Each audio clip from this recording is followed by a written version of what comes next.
numbers told the story. They always do. He's one of those idiots who believe in analytics. This is a numbers game with Gil Alexander on VSiN.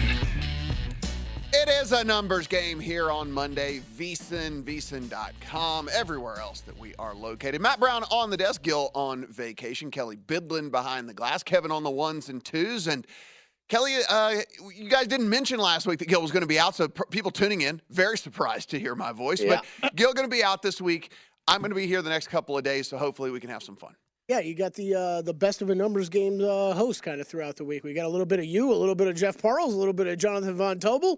So, yeah, I don't know, maybe send me an email. Maybe you can win a contest to also host a numbers game for a day. There we go. Whenever Gil's out, that's what we can do. Listen, Paul Sporer going to join us, going to talk some baseball with him, see what he thinks is going on in the craziness here in the early part of the season. Jake Hahn going to talk some hockey with us, and then Eric Eager going to join us in the last hour to talk some NFL draft, NFL overreaching thoughts here for me, because I do want to see what Eric thinks about some of these teams moving forward. Did anything that happened on draft day actually change what he thinks could happen over the course of the NFL season? I don't think so, but maybe he does. Now, Game 7s yesterday, and a lot of Game 7s, and you would imagine me not being a hockey guy that I would be starting with some basketball, but I'm not going to do that because the Florida Panthers take out the Boston Bruins in overtime of Game 7.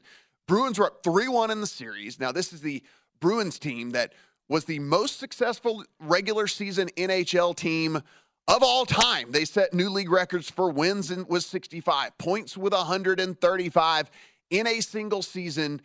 And the variance in the wackiness of hockey did play out. The Panthers come back and win the series in overtime. The goal goes through. Everybody stunned in Boston. Silence inside the arena. And the Panthers move on to face the Maple Leafs. Game 1 for that one is on Tuesday. They're talking about the President's Trophy and how there's a curse attached to that. No President's Trophy winner has advanced to the Stanley Cup final since the NHL went to the wild card format in 2013, 2014, and 9 of those President's Trophy winners have been eliminated in either the first or the second round of the NHL playoffs. And Bydlon, I am not a big hockey guy, but playoff hockey certainly catches my attention. Mm-hmm. I love the fact that I'm able to kind of tune in and know that the level of play is a little bit higher. The stakes are a little bit higher. You can feel the energy through the television, even if you don't have it, the sound on, basically on one of my ancillary televisions that I've got going on. I can feel the energy coming through that. And certainly last night, you could there for the Panthers. And talking about feeling the energy, you could feel the energy get sucked out of the building when that goal went in overtime. And we talked about this a lot, and we'll talk to Jake Hahn a little bit later. And I know that he believes in this. Talked to him previously heading into the NHL playoffs. And this is the reason why people say, NHL experts, NHL bettors, over and over and over again, do not bet short shots in the NHL playoffs, because the variance is so incredibly high that you can just find yourself on the wrong end of this so much. You look at this, and we talk about the Panthers winning last night. What we're not talking about is the Bruins in overtime had a shot in which got over the goalie's arm, and he was trying to block, and it went off the handle of his stick and then went out and didn't go in. Like, that easily could have won it for the Bruins, and instead, the stick just accidentally got in the way, and then the Panthers do close it out there at the in overtime. It really was phenomenal. Yeah, heck of a game. It was. I'm with you. I love this time of year when once we get past that NBA first round, where then there's only about one game going on at a time, Matt. So you're right. You could set up the other TVs with other stuff going on. So yeah, able to get NHL on a different TV while you're watching the NBA, or like yesterday where you had the day basically cut in half. You had NBA in the morning, NHL at night. But yeah, man, it was great. I watched basically the entire third period in overtime. Yes. Yes. Third period. Technically, since it went to overtime, it could be a quarter, third quarter, even though, yes. Thanks for the bailout. I appreciate it. It's a save. I'm saving you there. I appreciate the bailout there. Yeah. But no, great game. And, as I was telling the guys downstairs, the Florida Panthers T-shirt is already in the mail, because this is the Florida Panthers Miami Marlins bandwagon. Like, once every 8 years, because you matter. Hop on board, get a T-shirt, hop on board, and act like you've been rooting for the team the entire season. That's what we do in South Florida. So I got the Panthers shirt in the mail. I'll be rooting hard for them going forward, Matt. That's what you should do. Listen, it's okay to be a bandwagon hockey fan when you didn't grow up a hockey guy. Right. You can just jump on whenever it seems like that's the right time to get things going. That's how it works down there. Yep. Yeah, get her done. What we did see is game one coming on Tuesday there as we are looking at these other hockey games out there. Kraken advanced, beating the Avalanche 2-1 in game 7 in that one. The Avs did think that they tied this game early in the third period, only to have the Kraken come in and challenge the goal. And it did get disallowed. There is offsides on it. And with that, the game just finishes up 2-1 with that one. I don't really want to spend a ton of time talking about the Kraken. I think this franchise is miserable. Kelley, I don't want the Kraken even in the NHL. This is still I'm still scorned. First game ever in franchise history, I bet them to win. They lose. And I never bet early season hockey. I bet early season hockey on them. It didn't pay off for me. Just move on. I'm done with you, Kraken. For the record, that was 2 seasons ago at this point, their very first game ever. I'm holding played. a grudge. Yeah, I was going to ask. I was very interested to ask you this morning what your current hate level was of the Kraken. So it continues to be at 100%. Got it. Okay. Yes, a ton. So the Maple Leafs are minus 165 over the Panthers. Panthers are plus 145. That's a series price there for that one. The Stars, who the Kraken will face, are a minus 190 series favorite there over the Kraken. If you do think the Kraken can win as underdogs, plus 165 is the series number there in that one. Now, on to the NBA. The Warriors advance, beating the Kings 120-100 in Game 7. Steph Curry went absolutely nuclear, went for 50 points on 20 of 38 shooting. Is the most points in a Game 7 in NBA history. He scored or assisted on 66 of the Warriors' points in this game, and their reward for winning and advancing here is the Lakers in Game 1 Tuesday. That's 10 p.m. Eastern. Steph Curry apparently gave a pep talk before this one, went in, got everyone all fired up. Everybody's talking about Klay. You hear Klay Thompson after the game saying he will forever remember this as the Steph Curry game. You hear some of these guys talking about the pep talk that he gave, really got them fired up and ready to go. And, I look at this one, and Kelley, overarching here, it was I'm not going to say it was obvious because it's certainly not. That Kings team has a lot of firepower, but you did have a star player playing injured. You also had the experience factor, certainly, and coaching experience factor, certainly, on the other side of the sidelines as well. And if you're a Kings, I thought this Kings team, in my opinion, I don't know exactly what you and JVT thought over on Hardwood Handicappers, but I thought this Kings team was probably a year ahead of schedule as it was anyway. And so I don't think you really have anything to hang your head about, right? I mean, you made it to a Game 7 against a veteran squad with one of the greatest players of all time, one of the best coaches of all time, and you took them to 7 games. I don't think that's the end of the world here, and I think you have a lot to look forward to moving forward. But look, you got Steph Curried, and a lot of teams have been Steph Curried before, and you got Steph Curried. Yeah, I think I don't know if I want to say the Kings are. The problem is this Western Conference a lot of these teams have been dealing with so many injuries, but it's still, when everybody's healthy, it's still a very good conference. I don't know if the Kings are going to be able to do next year what they did this year. I love the makeup of that team, but what we talked about all season with them is, hey, they're one of the top offensive teams in the league, but you got a bottom-end defensive team is what you're talking about with the Sacramento Kings. And when you get to the playoffs, you usually don't see poor defensive teams make their way too far through the playoffs. And I think that came back to bite them a little bit in this series against the Warriors. But like you said, experience, and then you just got Steph yesterday. Like there is nothing you can say. Klay, terrible game. Andrew Wiggins, not a good game shooting.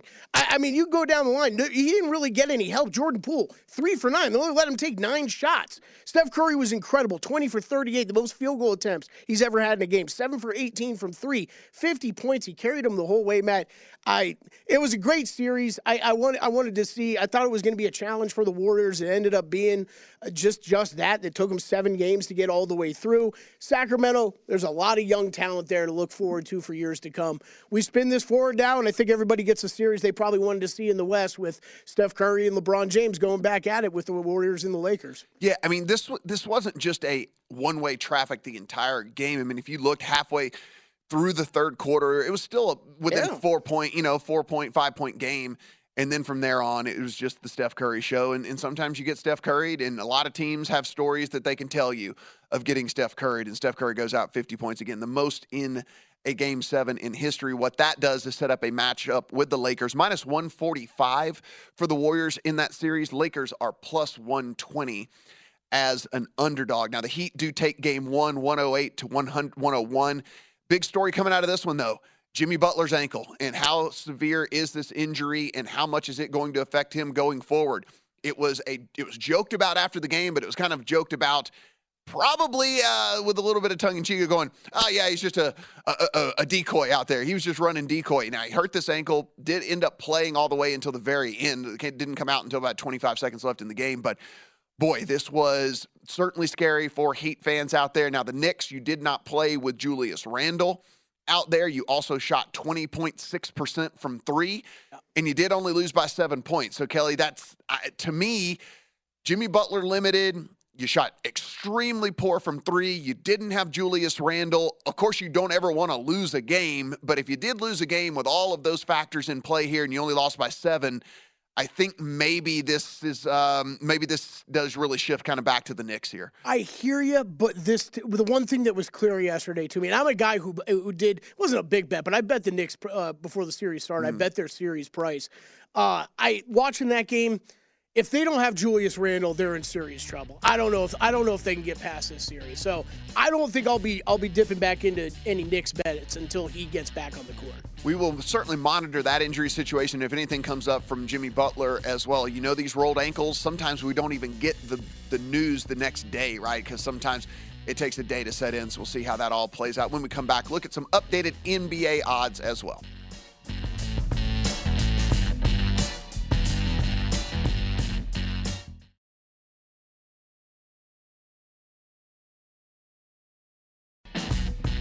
A numbers game on VSiN, the Sports Betting Network.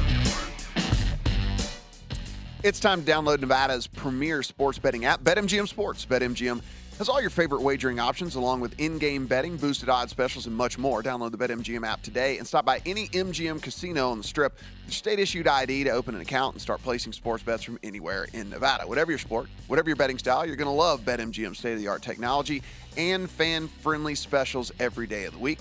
Visit BetMGM for terms and conditions. Must be 21 or older and physically located in Nevada. Please gamble responsibly. If you do have a gambling problem, call 1-800-522-4700. Matt Brown in for Gil this week. I read that like a champ, I might add. Here's the deal. So Gil probably has read that about 7,000 million times, so he just has it. Yes. He just has it down by heart. So Kelley prints me out this thing.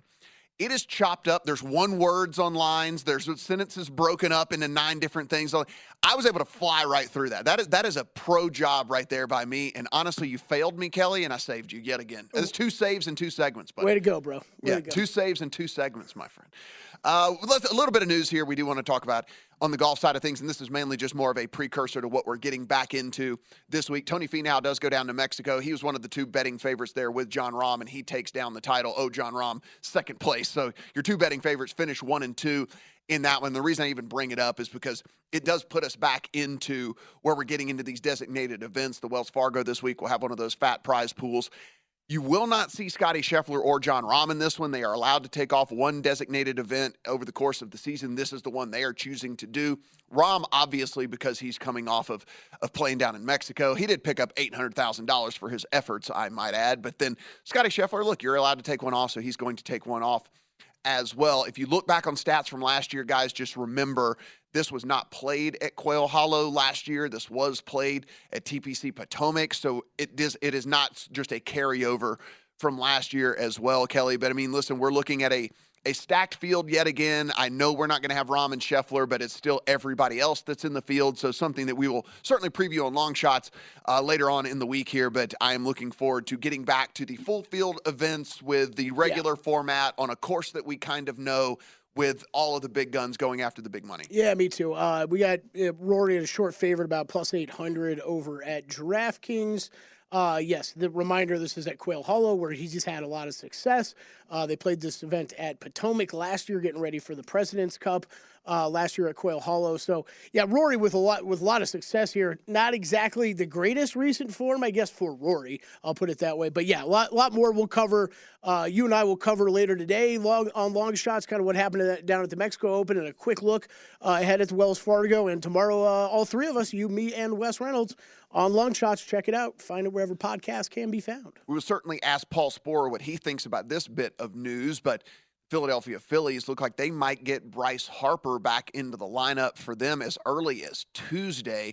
So long as he gets the thumbs up from the staff there, it looks like he could be back well earlier than we expected. This was something we thought maybe end of May we would be getting Bryce Harper back, not the beginning of May getting Bryce Harper back. And this is a team that certainly desperately needs him right now. So we'll see what Paul thinks about that and what kind of impact he thinks that's going to play right from the get-go here as Bryce Harper comes back from, again, a surgery that typically puts the guys out for about 9 months. Surgeries aren't even I don't even know anything about surgeries anymore, because surgeries now, from when I was 25 years old, I don't even know what they do. Like a surgery like this, a guy would have been out 3 years. He's back in 3 months. I don't even know.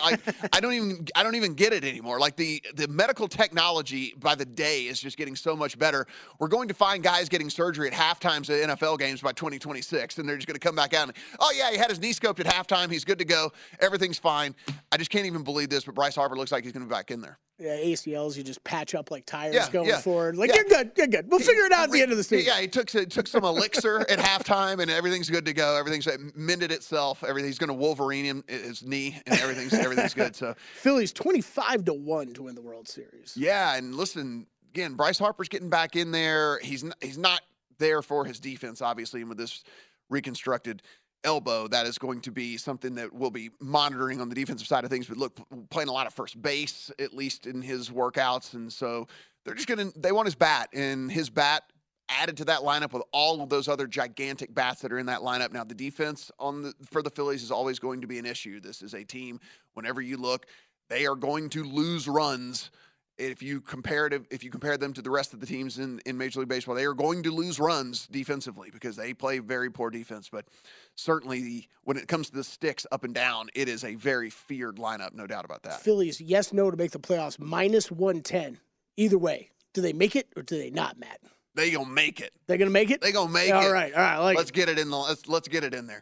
All right. So let's look at some of these updated NBA series odds, and these are a little bit wonkier than they would seem to be normally, because we have the Celtics as -500 here over the Philadelphia 76ers, which are +380. And guys, if you haven't heard, I imagine you have, Joel Embiid is doubtful for Game 1. I don't know what that means for the rest of the series, but listen, if you go down a game to a team that's probably better than you anyway, it's not a good place to be in. Sixers nearly 4-1 here if you want them on the series price. I cannot envision any scenario in which, if Joel Embiid is not out on the court, that this Sixers team is able to beat this Celtics squad. I mean, Kelley, we look at a Celtics team that we thought was pretty much the best team in the conference all year long, as it was anyway. The 76ers, the only chance in the world would have been a Herculean effort from a Joel Embiid, which, by the way, was certainly in the realm of outcomes, because we've seen these Herculean efforts from Joel Embiid throughout the course of the season. But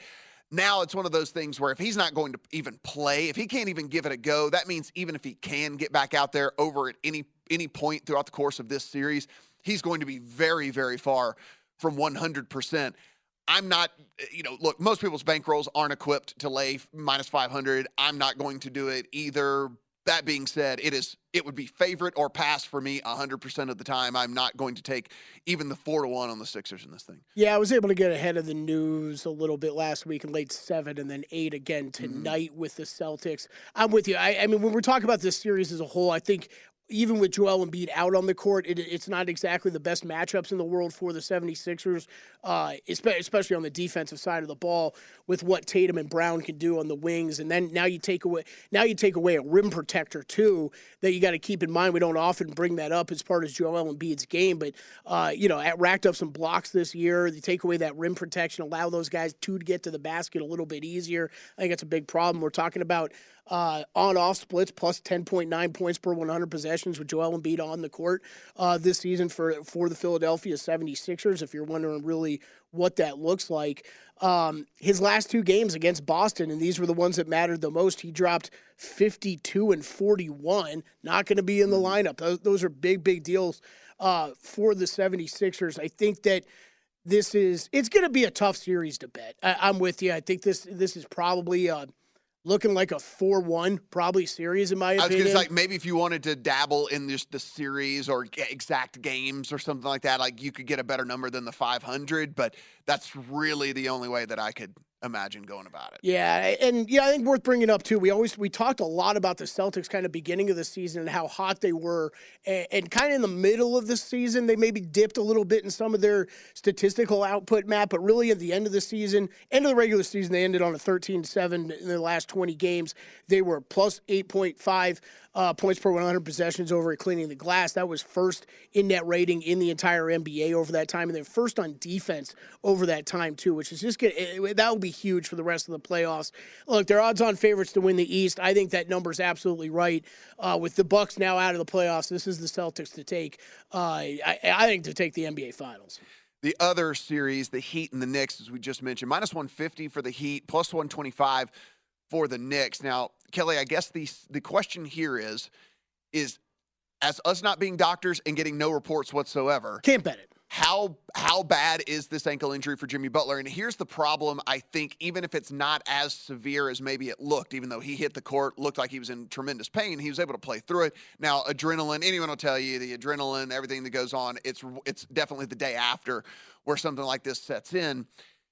Jimmy Butler has to be Jimmy Butler in order for him to be as effective. Like, he's not the guy that even if his ankles bother him, he can just stand at the three-point line. Like, that's not Jimmy Butler's game. Like, he can't contribute from standing at the three-point line. That would actually play in the Knicks' favor if Jimmy Butler starts shooting a ton of threes and things like that. So Jimmy's game, as you well know, is being Jimmy Butler, being incredibly athletic, getting in there, grinding, making those tough two-pointers that nobody even shoots anymore in the NBA.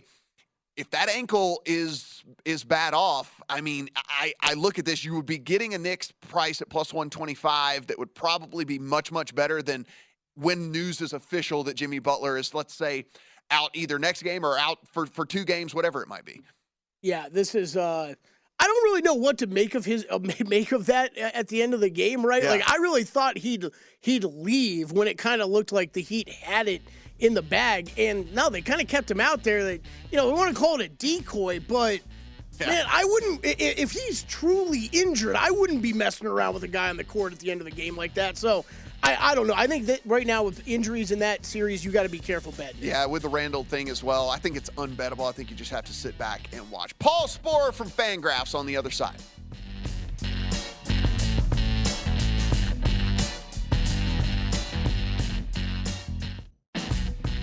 A numbers game on VSiN, the sports betting network. There's a lot to bet on the next 30 days, and for a limited time, you can subscribe to VSiN for only $9.99. That gets you inside into daily baseball best bets, NBA and NHL playoffs, and VSiN's upcoming Kentucky Derby betting guide. That is this weekend, by the way, this Saturday, the Kentucky Derby. Only VSiN Pro subscribers get access to our daily recap of the top plays made by VSiN show hosts and guests, tools like our betting splits. Let you see where the money and the bets are moving every game. Also, you get top VSiN experts leaderboard to view betting records, profit, and ROI. To see which VSiN expert has the hot hand, sign up now for only $9.99 at VSiN.com/subscribe. I have beef with the leaderboard, Kelley, because they take all of our golf bets and assume that they're all 1-unit bets. And so, if we don't, hit an outright each week, it's like we're down 7,000 units or whatever in golf or in all these. And no, I get you. We never get, plus money on any of this. Yeah, so it's But I would be more upset from everybody else out there because usually at the top of the leaderboard every week is one of us golf bettors that happen to hit an outright. Yeah, if we happen to hit an outright, yes, as well. Yeah, so it's very interesting. So if I'm like Tim Murray or someone, I'd be like, what the hell? I went 11-4 in baseball. How did he go or something? 1-17 and he's profit of whatever? Yeah, I know. That's kind of how that whole leaderboard works over there. But it's fun. It's fun. Go and check it out. What is also fun is talking baseball with your friend and mine. You can find him over on the Twitter machine at Sporer. He is, in fact, Paul Sporer. Paul, how you doing, buddy? Matt, great to talk with you. First time this year. I know, man. It's been a hot minute. And we were talking at the very top of the show here that there's a little bit of news that one Bryce Harper might be back as early as tomorrow, so long as he gets the 2 thumbs up. And you look at this Philly squad. We know the defense is always going to be a question for them, but you just look up and down that lineup, and it's masher after masher after masher. Mm-hmm. Getting Bryce back in the lineup, does it change your view at all of this team? What do you kind of see from a Philly squad, obviously, that we saw make a deep run last year? I mean, it's never bad to add such a superstar like Bryce Harper. I know that's groundbreaking analysis that people pay for here on VSiN. But no, obviously it's a huge value add, but it doesn't really address their issues. Their offense really sustained without him, and obviously they thought it was going to be longer, and who knows if they would have lasted all the way a half season, which were the initial thoughts on when Harper would return. It is good, but pitching is still a problem here. And I think we have to divorce ourselves a little bit from the fact that they did make the World Series to calling them a World Series contending team. I think those two things are different. They got in the dance last year, but they weren't a great team during the regular season, or one that we always thought was really someone to be feared. But they got hot in the dance, made it to the World Series, almost beat the Astros there. So now they kind of get that credit for being a contender this year. I'm just not sure if the pitching is there. That is my biggest question. And if the aces aren't acing, Nola and Wheeler, then you have even bigger questions. I love what Matt Strom's doing, but he's a 5-and-dive max. Bailey Falter isn't too bad. And Taijuan Walker hasn't been great, but he's a 5th starter. It's not even so much the rotation, though. It is that bullpen, which in fairness to Dombrowski, and I'm a Tigers fan, so Dombrowski and bullpens, we all know the deal there if you're a Detroit fan. He did try to address it, right? Like there are 4 legit have been or could be closers in terms of Alvarado, Soto, Kimbrel, and Sir Anthony, but they're all, they all require the Pepto-Bismol to be on hand. And so I think there's still work to be done with this pitching, and Harper, as far as I know, will not be pitching. So he adds, he absolutely adds, but does he change their outlook greatly right now? I don't think so. I don't know, man. After the surgery, he might be coming back with like 98, the cheddar. You know how it goes after how it goes after the surgery, man. Like exactly. Yeah. All right. So Pittsburgh Pirates sitting 20-9, and I think this is the biggest question of the short season: is any of this for real with this team? What do you expect here to actually take the rest of the season here? Because Paul, I look at this team and every night I'm like, okay, tonight, they're certainly going to. I mean, this is where the slide starts. So this is where the slide starts, and it seems like the team kind of might actually be good. Particularly the offense. And I got to give credit to my podcast co-host, Justin Mason, who said as much on our podcast during the offseason, like straight-faced saying, I don't know, I think this offense could be kind of spry, naming a handful of the players, not just Brian Reynolds, not just Brian Hayes, who himself has not really emerged as a star, but getting into some of the other names, bringing back Kutch, Carlos Santana with a regulated shift. I've been a big Rodolfo Castro guy myself. Ji-Hwan Bae, you got Connor Joe, who's hitting the cover off the ball.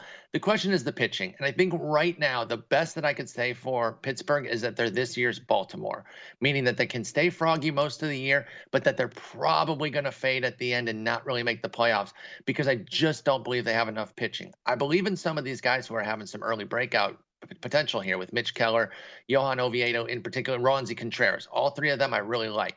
Been a long-time Vince Velasquez guy, but that means I've been burned 1,000 times. I'll put my hand back on the stove, but I know what's coming right now with Velasquez. Like, I'm starting him in fantasy and things like that. I'm riding the wave, but I don't know if we can trust him for 6 full months. And then as far as the bullpen goes, if you can name more than one that isn't David Bednar, I got a prize for you. And that doesn't necessarily mean that it's bad, because bullpens are known to be like no-name collections. That said, I don't really see the talent here that can sustain over 6 months. They could churn, pull guys off the waivers, pull guys up from the minors. But in the end, I just don't think there's enough pitching here. I'll be rooting for Pittsburgh, but if I'm going to be betting, I'm talking a fade for sure. And like I said, this year's Pittsburgh, where it's a good, solid season, something to build upon, but not quite a playoff run for Pittsburgh. Yeah, 7-1 to win the NL Central. Your favorite is the Brewers at -150. The Cardinals, who are 10 games back as we speak right now, are the second shot in that division at +340. Wow. The Cubs are 6-1. Speaking of that Cardinals team, I mean, is this a bettable team? Is this the buy low spot on this team? They can't be this bad, right? I tend to think so. Obviously, their pitching is a problem right now. And this is always kind of under the surface with this team because it's not that different of a rotation than it was last year or that they've kind of put together over the years. It's a finesse type of team that relies on that gold glove caliber defense. You know, they got 4 or 5 gold glovers a year, it seems, lately. It's not that different. Michaelis, Flaherty, Montgomery, Matz. I know Woodford's in for Waino right now, which is a difference, but it's not like when Waino comes back, that's not going to flip them. Things aren't really breaking their way. I don't think they're this bad. I don't think they need to remake the entire rotation. They're not going to anyway. I think Matthew Liberatore is somebody who's changes from the spring I believe in. And when he comes up, he could certainly be a game changer. One guy isn't going to fix it, though. You need the Michaelis, the Montgomery, the Matz. You need those guys to start pulling the right way. I think they will. I don't hate going on the Cardinals now as a long shot or a better shot, not a long shot, but as a better bet right now than you could have gotten at the beginning of the year because people are down on them. I wish it was a better number, but Vegas is smart. They realize that this team isn't a true 10-19 team. They're not the dregs of the league. They'll probably be fine, and they may damn well win that division. Paul, what do you make of the American League Rookie of the Year race right now? I mean, we look, you got Yoshida, Volpe, Hunter Brown, Josh Jung, Gunnar Henderson, obviously, even Grayson Rodriguez kind of showed and flashed what he's all about here recently. I mean, it seems like a lot of different guys that are in on all of this. Is there anybody that stands out to you right now? I'm a big Josh Jung guy with Texas. He's somebody that I've been kind of hyping all year. The tough part is right now, though, is look at the 2 pitchers that Cleveland's already brought up, Tanner Bybee and Logan Allen. They could bring up another guy, Gavin Williams. I think it could be a pitcher this year who comes up in season. I also love Hunter Brown, by the way, if I'm going to talk up the pitchers. I know hitters are generally have a better outlook on Rookie of the Year, but with so much good pitching coming up, I wouldn't be surprised if somebody else ran it up. When it comes to me with these bets, I'm usually looking for something that is a little bit more of a long shot because, especially at this point in the year, we're 5 whole months away. I want to have something that has a real chance to connect big. I don't want to just play favorites. So I'm not going to be going in on Volpe, who is having a fine start. It hasn't been electric, but it certainly hasn't been bad either. So I'm either going to go long or kind of double down on Josh Jung, which was somebody I did like before the season started. Over on the NL side of things, Corbin Carroll and James Outman are your short shots at plus 175. That said, Carroll looks like he's headed for an MRI today to see what's going on with him. You got Senga sitting there at 12-1, Batty sitting there at 15-1. He's at least playing every day for the Mets, and it seems like maybe kind of starting to get things going, hit his first homer of the year over the weekend. He's at 15-1. Spencer Steer also playing every day, hitting the middle of that Reds lineup at 20-1. Jordan Walker got sent down. He's still sitting at 20-1. Is there? I get it. It's Carroll and Outman as the favorites, but is there any of those longer shot guys that you kind of like? Yeah, I actually like Steer a good bit. He was somebody that I really liked coming into the year with Cincinnati. That ballpark, of course, is wonderful. And so it can kind of make guys that are solid into something even better than they are. And so I do think that could happen with Steer. I will say I'm a big Brett Beatty fan, though. He's local to me here in Austin, played over at Lake Travis. So I've kind of known him a little bit, known who he is a little bit longer than I have other prospects. So that kind of gives me some bias toward him. I will freely admit that. But I do really like the bat. I think it's legit. Obviously, playing on a contender, certainly not necessary for Rookie of the Year and shouldn't be necessary for MVP, I might add. But it kind of is. But with Rookie of the Year, it's definitely not. But it will get you more attention. If he comes in and gives a jolt to such a contender like that, I do think Beatty has a great shot. So, again, love Carroll. I think he was actually my official pick on Fangraphs because, you know, I'm trying to be right there. I'm not just trying to pick a long shot. But if I'm betting, I'm going Beatty. I'm going Steer. I'm not going to go, especially with Carroll needing the MRI right now, like you said. So I'm going long again, and I'm going to go Beatty or Steer. Over at Fangraphs, you can subscribe to his podcast, which you should. You should take in all of his great words over there as well. You can find him on the Twitter machine at Sporer. He is my friend and yours, Paul Sporer. Have a good one, buddy. Matt, great talking with you. Take care.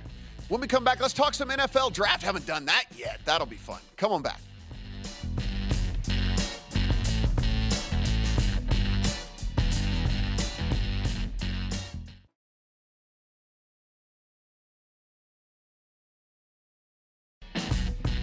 A numbers game on VSiN, the Sports Betting Network. BetMGM, an official sports betting partner of the NHL, laces up with a playoff parlay insurance offer.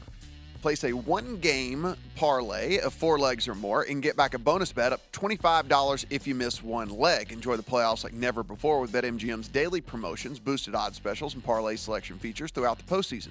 Log in now or sign up and opt in and get back $25 in bonus bets of one of your leg if your one-game parlay falls short. BetMGM and GameSense remind you that to play responsibly and offer resources to help you make the appropriate choices. Visit BetMGM.com for terms and conditions. 21 or older, new customer offer.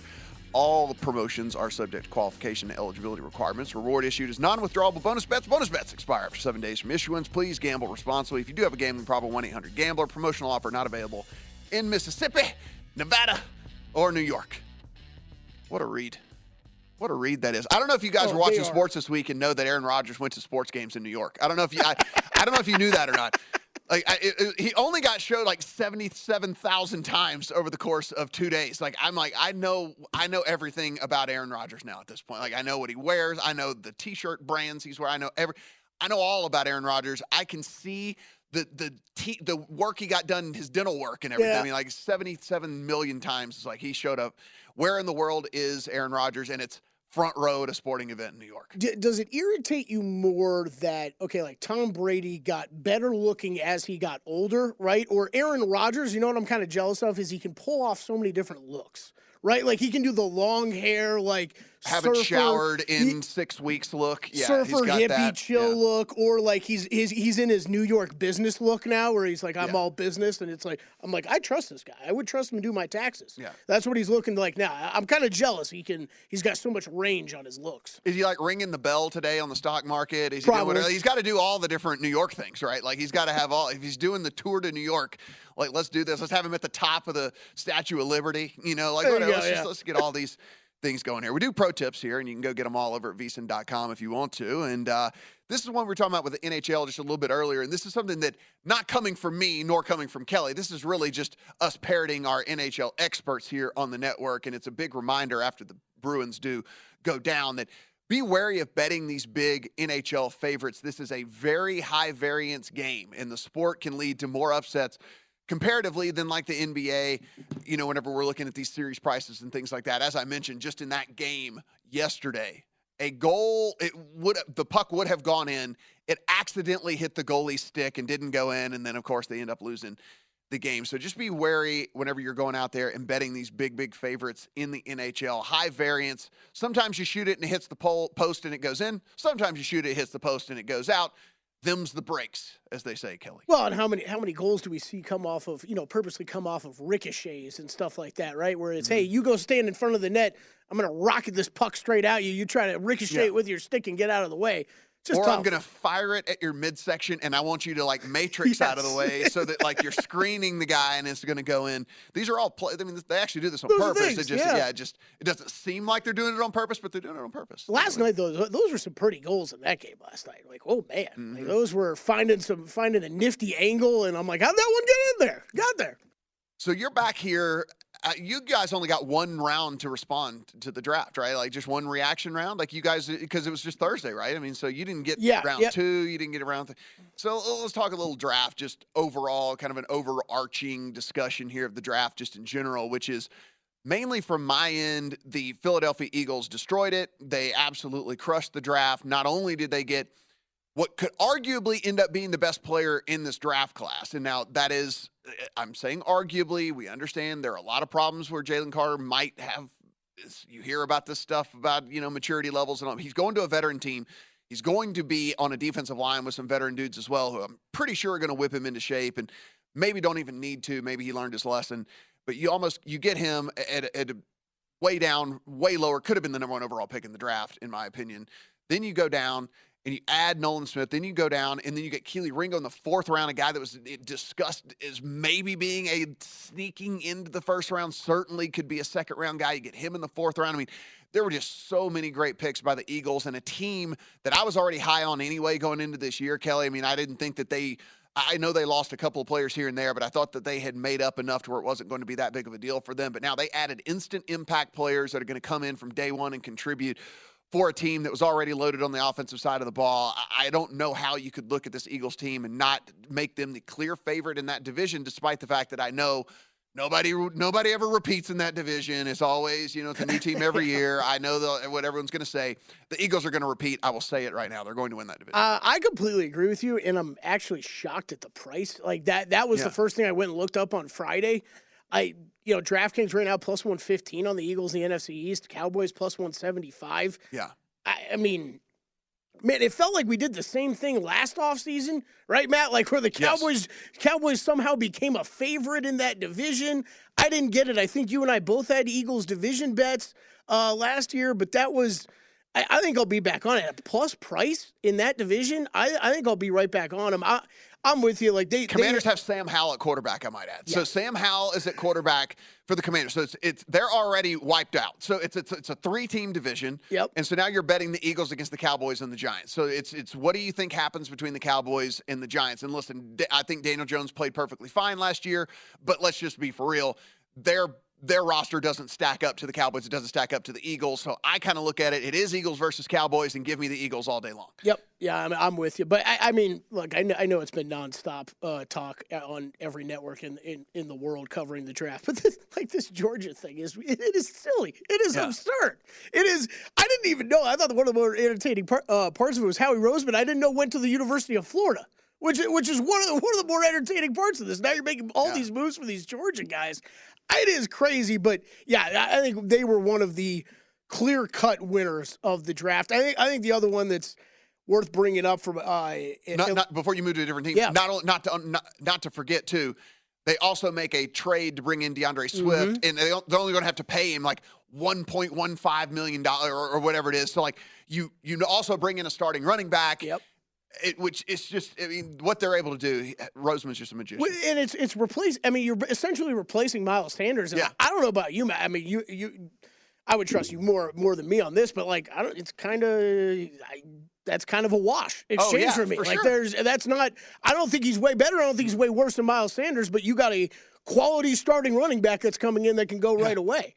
The other team I just wanted to bring up quick. It's the Ravens. Like that is where.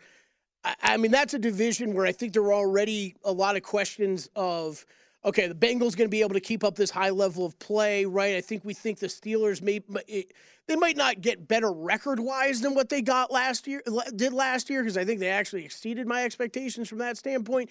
But with a young quarterback, you would expect that team to continue to get better. And then the Browns, major question mark, Deshaun Watson, first full season with him. Is this a team that could get a lot better? Well, the Ravens kind of make a statement, right, getting Lamar Jackson into the fold now. I like the Zay Flowers pick by them. I think that just opens up a lot of different options of what you can do offensively with that team now and a lot of speed. So I thought what they did, obviously, on Thursday, getting Lamar Jackson settled and then Zay Flowers in that first round was huge for them. I think it's going to be really interesting to see where they stack in this AFC race next year. The big second-round news was the fact that the Tennessee Titans traded up, took Will Levis, bring him into the building now. If you aren't familiar with the contract situation that's going on there in Tennessee, they don't really owe Ryan Tannehill anything. And so even though they came out and said Ryan is our starter and Malik is our backup and Will be our third-string guy, I think that was just something you have to say the day after the draft to make everyone feel good, and you don't have everybody getting all upset with the way that things went. But it would shock me if Will Levis was not the starter of the Tennessee Titans come the beginning of this season here. You know exactly what the ceiling is for Ryan Tannehill, which is basically 5% above a mediocre NFL, a middling NFL quarterback. And if Will Levis was I never bought into any of the whole could go number one overall thing. I didn't buy into the fact that Will Levis could, overtake Bryce Young as the number one quarterback. I never did that. But, look, I thought a top 10 pick could certainly be warranted on this guy. You look at a dude who I understand some of the tape doesn't look all that great, but he was not surrounded with the talent that a guy like Bryce Young and C.J. Stroud was. This was a bunch of 2 and 3 stars, not a bunch of 4 and 5 stars like Stroud and Young had around him, and that can certainly make a quarterback look a lot better. Will Levis, I thought, did the best with what he was afforded there at Kentucky. And listen, he's a little bit more mobile than he gets credit for as well. He's a dude that can move around, and it just wouldn't shock me if Levis isn't able to go in there and go ahead and win that starting job for this Tennessee team. And with that, Kelley, that would mean that you have a division where the starting quarterbacks are Will Levis, C.J. Stroud, and Anthony Richardson, and why I would not back the Brinks truck up to back the Jaguars in that division in which 3 rookie quarterbacks could be starting for the 3 other teams in the division is beyond me. I might have to do that. Yeah, I'm with you. I mean, I think Will Levis is probably the best answer they have at quarterback. So Yeah. I'm with you. I think I'd be shocked if he wasn't starting. Let's talk a little NHL with Jake Hahn here on the other side. And stick around a little bit later. We have the number 1 overall pick for next year's draft already posted at DraftKings. Our thoughts coming up on that as well.